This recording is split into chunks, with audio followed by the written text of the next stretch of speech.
lawyer, and listening to her, if you haven't heard her before, you're going to love her as much as I do.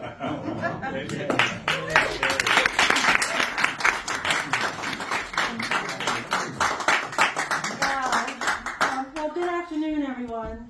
I am so thrilled to be here, and let me say, Senator Van Dyne, for you to open your house and support me in this way.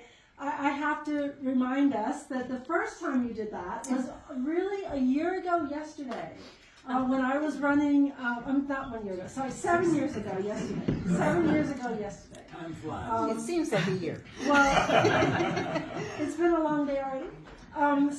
When I was running the first time, and I was a new candidate, I really didn't know what I should be doing, running statewide for the first time, and the way that you supported me, had an event here for me, and really kind of mentored me, and when we did some videos together, and just gave me the courage. She gave me the courage to believe that I could do this. So, Senator, I'm so grateful to you. And my drug bitter is So I want to just quickly give you a little bit of, for those of you who I know supported me last time, I'm so grateful to you, but there may be a few of you who don't know me, so I'm going to take just a minute to tell you a little bit about my background. I'm going to tell you about what our court is doing, including the order that we issued yesterday, and try to explain what's happening there. And then I want to talk about our vision for the future, because I do have some good news about where we're headed and what we can do as Democrats. But first about me. So I wanted to become a lawyer because I grew up in a mixed-race family. My father's black, my mother's white. And when they met, it was illegal for them to be married in this state and many others, but they met in Missouri. So they moved to Washington State, and I grew up in Seattle. But from that experience and many others, I really got a sense of how the law can be a barrier, or it can be a means of opening up opportunities. So I had the amazing chance to come to North Carolina right out of law school and work with Julius Chambers, if you know that name, an attorney who argued all of the major civil rights advances of his era. And I came to work with him and to try to be that kind of lawyer. So for 30 years, I litigated civil rights cases. I represented plaintiffs in voting rights cases, employment discrimination, school desegregation. Basically, you name it, we would try to represent folks. And I did that in multiple settings. I was at the Justice Department, the Civil Rights Division. I was at the Lawyers Committee for Civil Rights. I started an organization in 2007 called the Southern Coalition for Social Justice to do civil rights work across the South. And I was thrilled to be working with young lawyers doing that kind of work. But in 2016, after the election, and you all remember who won in 2016, it seemed important to look to our state courts. That our federal courts were no longer going to be an avenue of relief. And when you look at our state constitution, it is a rich source of our rights. And so I put my name in the hat, ran statewide, and thanks to the efforts of you and many people like you around the state, I've been able to have this role in the court. But for me, the pivotal date in terms of what our court is doing is January 2023, because that is when our court flipped from being, at one point it was actually 6 Democrat and 1 Republican. When I joined, it was 4 Democrat, 3 Republican. But in 2023, it flipped to be 5 Republican members and 2 Democrats. And that is what has made all the difference, sadly. Senator Van Dyne already talked about how in 2022, I was part of the majority of the court that said that the state constitution guarantees a sound basic education, and if the legislature won't adequately fund it, it is the court's responsibility to see that those rights are upheld, and we ordered that the money be spent. We issued an order, remanded trial court, saying you have to adequately fund our public schools. And then in 2023, within 6 weeks of taking office, that order was stopped. And in fact, Justice Riggs' opponent, Jefferson Griffin, signed an order stopping the funds from being spent from the Court of Appeals, and then our court affirmed that. And he actually bragged about that in his campaign, that he was the one who signed the order to stop money being spent for our public schools. In addition, we ruled that extreme partisan gerrymandering violates the state constitution. And again, we said, it doesn't matter who does it, whether Democrats do it, Republicans do it, it is not fair. And that the citizens of the state deserve election districts that are fair to all the voters.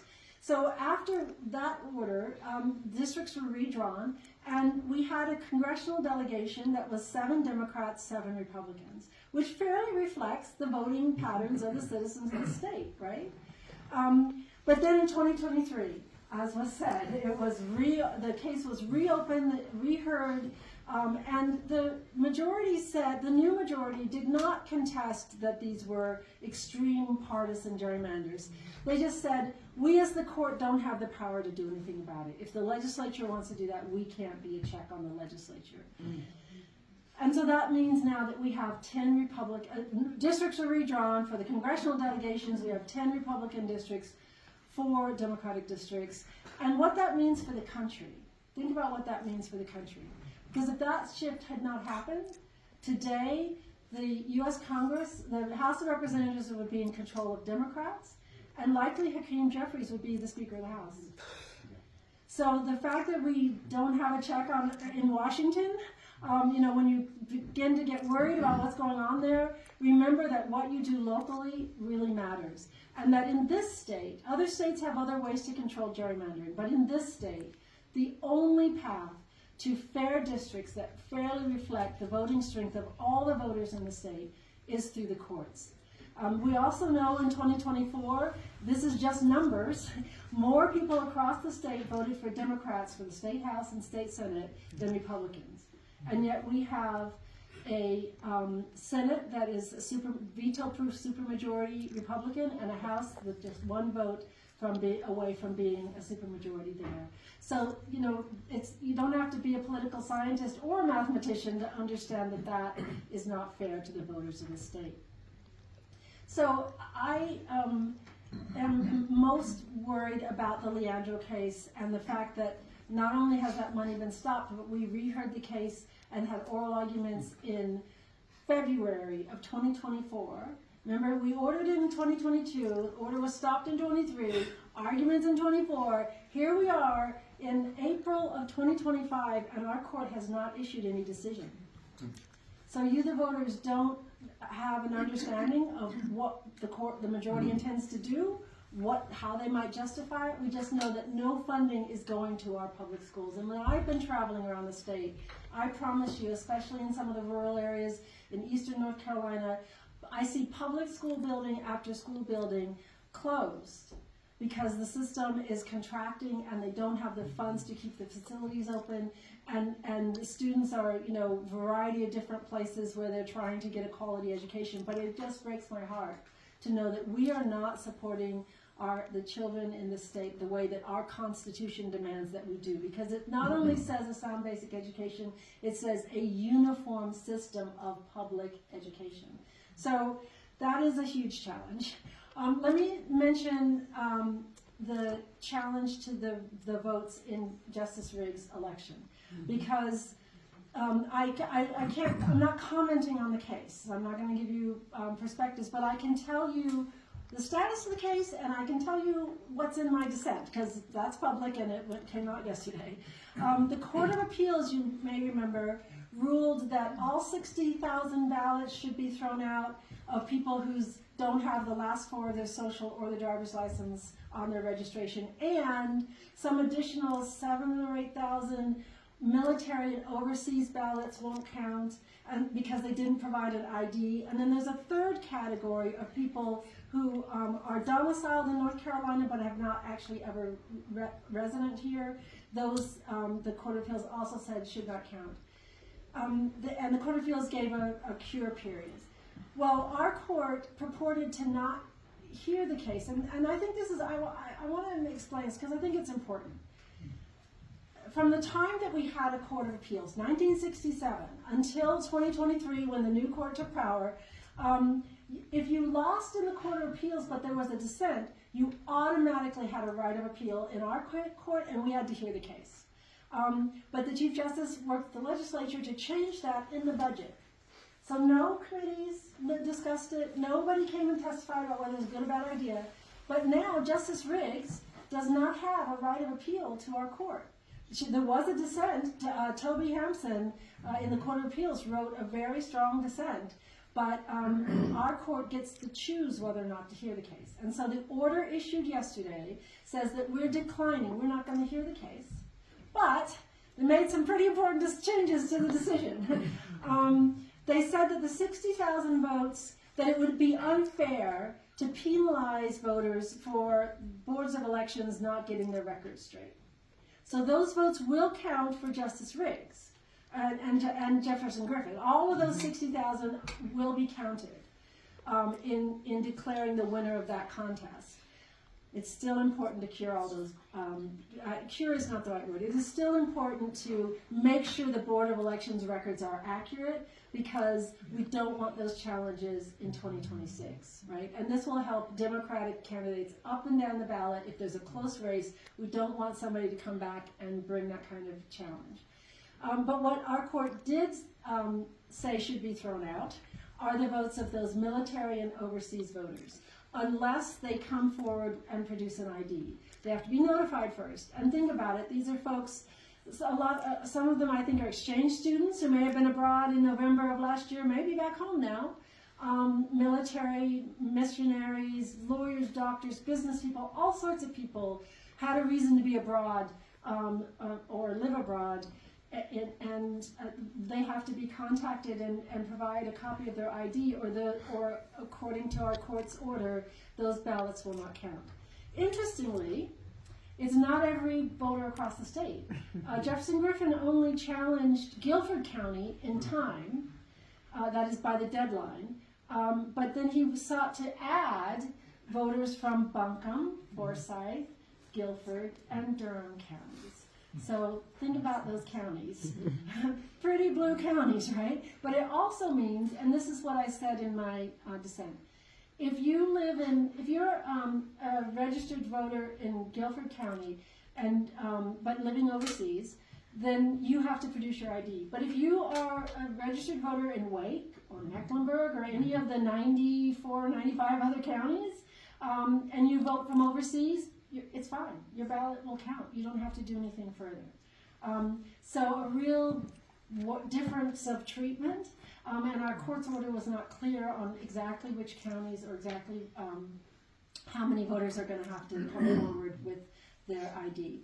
And then they said that the folks who are domiciled in North Carolina but haven't actually resided here, that those ballots will not count. There's a strong argument for why that is completely, I in my dissent lay out why I do not agree with that position whatsoever.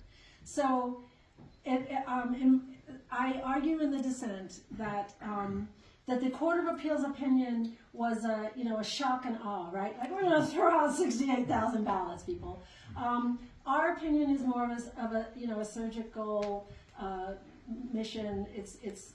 But the impact is the same. The impact is fatal to our democracy. And even if the outcome of the election doesn't change when all the dust settles, the notion that you could cast a ballot in compliance with all of the laws at the time you voted, and yet someone could subsequently challenge some of those laws and throw out your ballot, it is just undemocratic and not a precedent, because just think what mischief can happen in the future. The statutes around how you vote are huge, all sorts of statutes that someone could come in and later challenge. So we have Justice Riggs will be, she's already appealed again to the federal courts. The process there is that she has to go to trial court first, then there's potential of an appeal to the Court of Appeals, both a 3-judge panel initially, then ultimately the entire Court of Appeals. She is saying that it could be the end of this year before this is resolved. But she is committed to continuing the fight, and all of you can help make a difference, particularly if you know of anyone on any of the Griffin lists. I'd urge you to make sure that if there's someone who's here but just doesn't have the right information in their registration, contact the Board of Elections, get that corrected. Even though it doesn't matter for the 2024 election, it will matter for, it potentially could matter for 26. And then if you can find any of the military and overseas, and understand military means they don't necessarily are overseas. So if you are military, active military, registered in Guilford County, but you have been out west, maybe helping with hurricane recovery efforts, and you voted using the military system, your ballot will not count unless you provide your ID. So important to find those folks. But I also think that it gives us a real opportunity to explain to people the values that we have as Democrats, that every vote should count. And that is exemplified by Justice Riggs, who took the principled position that she was not going to challenge. You know, you ask, well, okay, if he challenged Democratic counties, why didn't she challenge Republican counties? That's because she said, I am not going to try to throw out any ballots of legitimate voters, right? And so we have a real opportunity to say what we stand for. And what I think is so important is that we need to realize what we're facing with our courts. And it is, so ask the question, why are the Republicans fighting over this seat? They've already got 5-2. Why do they need 6-1? And the answer is they need 7-0. Because when they get to 7-0, they can then pass a law, which was passed before, to have retention elections. And that means that Democrats couldn't challenge the Republicans. They can only, when you have a retention election, you only vote up and down whether you keep the judge who's on the bench. 20 states have it. But in those 20 states, the data shows that 99% of the time the incumbent wins, because there's nobody challenging them. So you get a 7-0 Republican court, you get retention elections, and then you control the courts indefinitely. Thing you should know about the Court of Appeals. Right now, there are only 3 Democrats on the Court of Appeals out of that 15-member court. Toby Hampson is one, John Arrowwood is one, Allegra Collins. All 3 of those Democrats are on the ballot in 2026. Because we swept in 2018 and it's now 8 years later. So it is vitally important that Democrats recognize the importance of our courts. You know, not only these big issues around education and voting and women's reproductive rights, but even things like how much you pay for electricity. We make decisions that impact, you know, when we decide whether or not Duke Power can pass on to consumers the costs of cleaning up their coal ash, we are impacting your pockets. And everything from, you know, whether you will get properly compensated when you're injured on the job, what uninsured people who go to emergency rooms have to pay, all of these basic kinds of issues. You know, you all may never have a case in front of our court, but we are deciding things that impact your lives, and hopefully we can get that message across to voters. So while the Republicans may have a plan, we have a plan too. And our plan doesn't involve changing any laws. We need to keep Justice Riggs. Obviously, I am working really hard. My campaign is already off the ground. I want to really acknowledge my amazing finance director, but also do everything I need person, Chloe Capitano. Chloe, I think, will be going to law school. She worked at the North Carolina Democratic Party. Keep that name in mind, because I know we're going to see great things from her. But thank you, Chloe. I know that I have to raise at least $5 million for this race. You saw in Wisconsin that they spent over $100 million in that race. I don't know that Elon Musk is going to come to North Carolina. Maybe we kind of hope he will, but because it didn't work in Wisconsin, right? 9-point difference was the victory for that Democratic Supreme Court justice after all of the things that were done in that state. So, but I will need to raise enough money to communicate with voters. I know that there will be attacks against me. You'll see ads about all sorts of horrible things, which I promise are not true about me. And so what I'll need to be able to do is get the word out to voters about what I do stand for, what my values are, and the core principle that I stand for, which is that we must have equal justice under the law. So I want to leave time for questions, but what I want to say to you is that we are in a moment in our politics where we can't be silent. We can't sit back and hope that the pendulum will swing, hope that saner minds will prevail. We each have a responsibility to speak truth to power, to speak the truth of our experiences, our communities, what we know is happening around us, and also, I would add, to recognize what our power is. I see enormous power in this room. The networks, the people that you know, the ways that you have to reach out can really, really make a difference. So I am grateful to you for being here, for supporting me, for helping me raise the funds I need, but also for helping me get the word out in all the ways that you are influencers in your communities. Get the word out about why our courts matter and the important challenges that we face in 2026. I know that we can together make a difference. We can turn things around. We can have a court in place by 2028, because in 2028, 3 Republican seats are up. So if we keep my seat, if Justice Riggs keeps her seat, we can flip the court in 2028 and have a court that believes in supporting and upholding the constitutional rights and freedoms that you have under the state constitution before the next round of redistricting. When you think about the U.S. Supreme Court, it's a lot harder. That's a lot slower to change that court. We have the potential to have a court that truly represents you. And so I'm thrilled to enlist you in that endeavor. And I just want to thank you for your support.